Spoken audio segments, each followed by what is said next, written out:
পবিত্র কোরআনুল কারীমের 103তম সূরা সূরা আল আসর। আসর সময়। এই সূরাটিতে মহান আল্লাহ রব্বুল আলামিন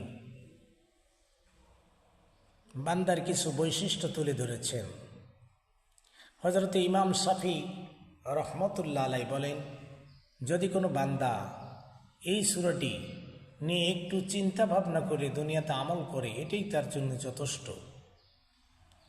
এই সূরাটিতে অত্যন্ত গুরুত্বপূর্ণ কথা আল্লাহ পাক বান্দার জন্য তুলে ধরেছেন। সুবহানাল্লাহ। বিসমিল্লাহির রহমানির রহিম।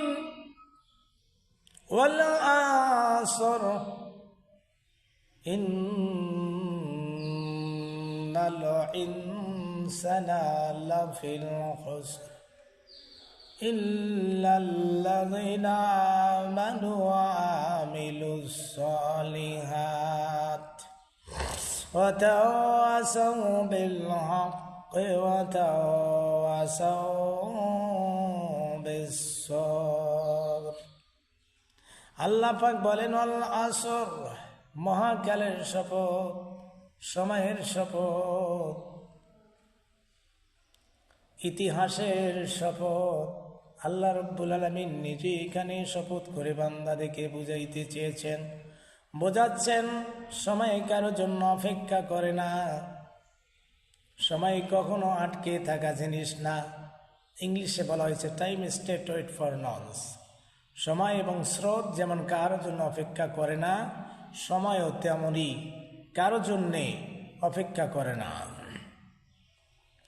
আমরা কথায় কথায় বলি যে সময় আমাদের কেবল বয়স হচ্ছে না, এটা ভুল ধারণা। আমাদের বয়স দিনকে দিন কমে যাচ্ছে। আল্লাহ আপনার আমার নির্দিষ্ট একটা আয়ুষ্কাল দিয়ে দুনিয়াতে প্রেরণ করেছেন। এর একদিন আপনি বেশি থাকতে পারবেন না, আর একদিন পরেও যাবেন না। নির্ধারিত সময়ের মধ্যে আপনাকে দুনিয়া থেকে চলে যেতে হবে, পরপারে একদিন যেতে হবে। নির্দিষ্ট একটা আয়ুষ্কাল সময় দিয়ে আল্লাহ রব্বুল আলামিন দুনিয়াতে মানুষদেরকে পাঠিয়ে দিয়েছেন। কাজে এখানে আল্লাহ পাক নিজেই সময়ের শপথ করে বলছেন, এই পৃথিবীতে আপনি আমি কেউ একদিন ছিলাম না, এখন আমরা বসবাস করছি। আমরাও কালের পরিক্রমায় যখন আপনার আমার সময় শেষ হয়ে যাবে, আমরাও এই দুনিয়াতে আর থাকতে পারবো না, কেউ আমাদের রাখতে পারবে না। আমাদের বাপ দাদা 14 পুরুষ এই জায়গাতে বসবাস করছিল, তারা আজকে যেমন নাই, আমরা